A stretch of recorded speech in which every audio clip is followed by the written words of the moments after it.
ghost entities always resurface. Welcome. Today's doodle was based on the word dismay, and for this peculiar one, and like the previous doodles, we are coming back to a character that we've only seen once a very long time ago, during Inktober, which was this wizard of the ways. A wizard that was creating these intricate maps to tell future events and incoming changes that are happening in the Abyss Garden. And so the first pathway that I drew for this doodle was the Exodus, which states that entities seek safe environments. And so here, the way that this pathway impacted the doodle. So now that I remember, it's not the first one that really impacted the doodle and made me think of the Wizard of the Ways. But the way the Exodus impacted the doodle is with this intriguing item that we find at the very bottom right of the doodle, on which the Wizard of the Ways is resting, which we saw a version of some doodles back, a few weeks back, in the shop of the mergers. And I did allude to the fact at that point when we talked about it, that we are probably gonna see this item come back sooner or later. And it's basically this endless rocks inside rocks inside rocks inside rocks inside rocks. Basically, an endless series of gates that go into each other. And you have this kind of endless portals.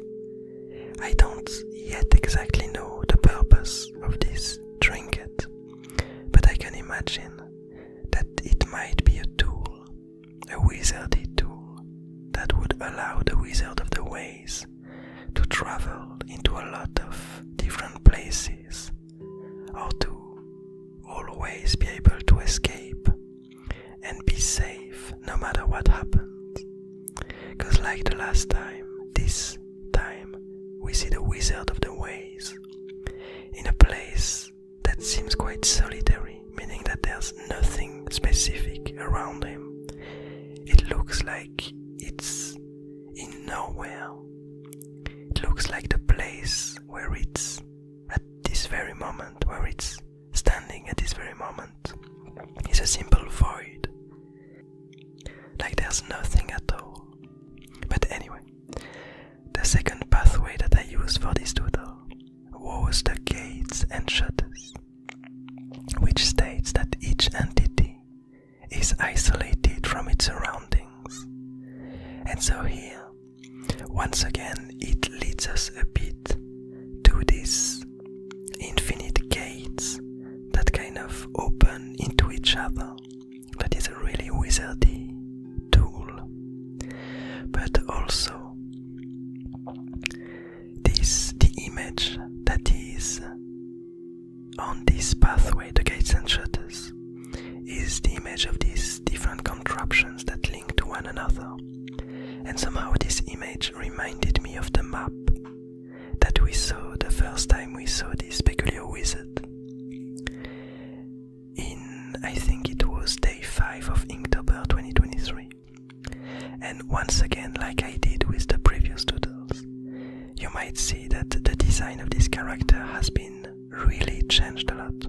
I mean, reasonably changed. I tried to find a design that would suit way more the way I picture this wizard in my head. And I feel like I'm quite happy with it now. I really enjoy how it looks.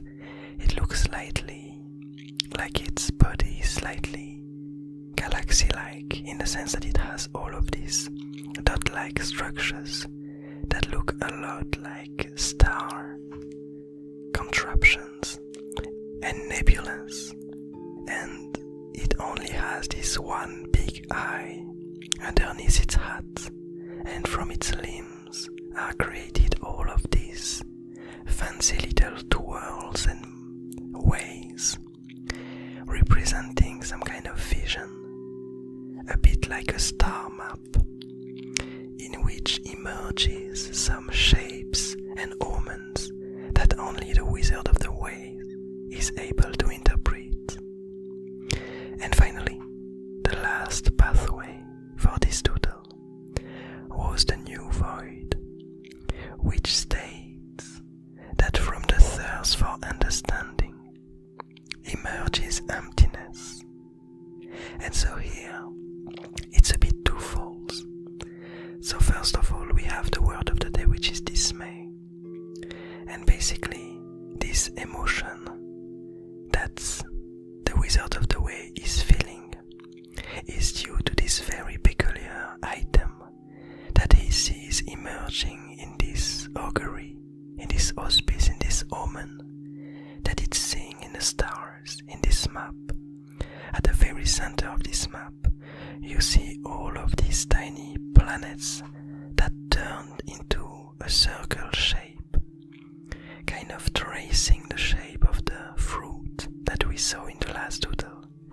This intriguing fruit that the hollow seedling was carrying around, and that is now found, that has now been found by the lost wizard in this very secluded place that can only be reached by creatures who disappeared from the Abyss Garden. And so the Wizard of the Way just realizes that this fruit, which seemingly holds a lot of importance, is appearing on its omen, and in quite of a physical way. We see it almost taking shape. We see it having a texture, being almost 3D compared to the rest of its map. And now we can imagine that it's indeed what's happening, that the map is, weirdly enough, beginning to create this seed out of an omen. And it's something that might have never happened in the past.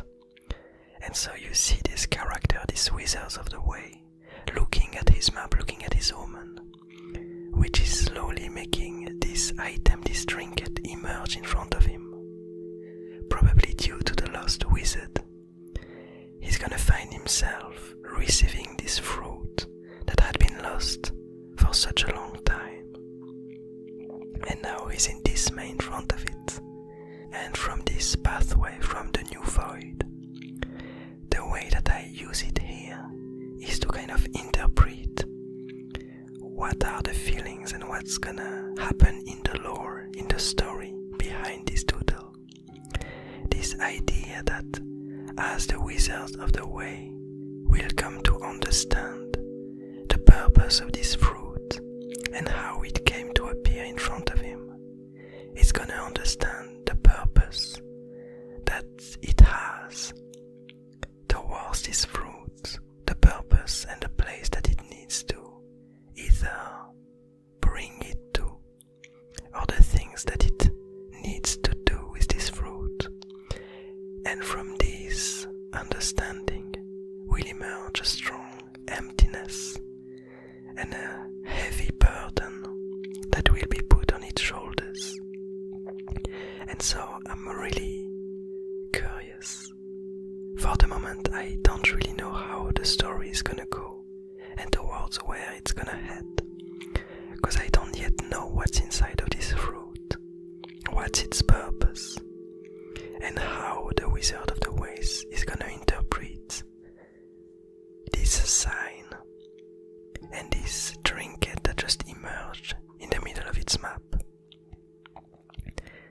And I'm not yet sure as to what the Wizard of the Ways can do with its infinite portals, with its infinite gates.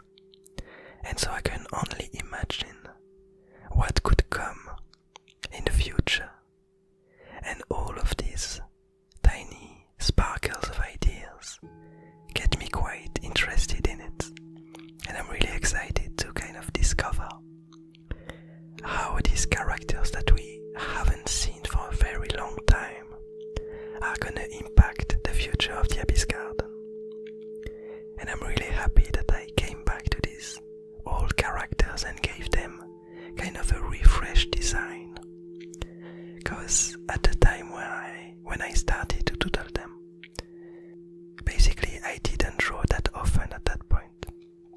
And there are a few things that I didn't develop in my ways of drawing. And I feel like now I'm way happier with these characters as they are. And I'm able to express a bit more of how I perceive these characters in my head. I'm able to show a bit more on the paper than I could a few months back. So I'm happy to see the difference between these two doodles and the ideas between them and the lore that emerges from them. But anyway, I hope you also enjoy this doodle. I hope you enjoy the story that emerges behind it. I hope you're having a nice day, a nice evening, a nice morning, and I'll see you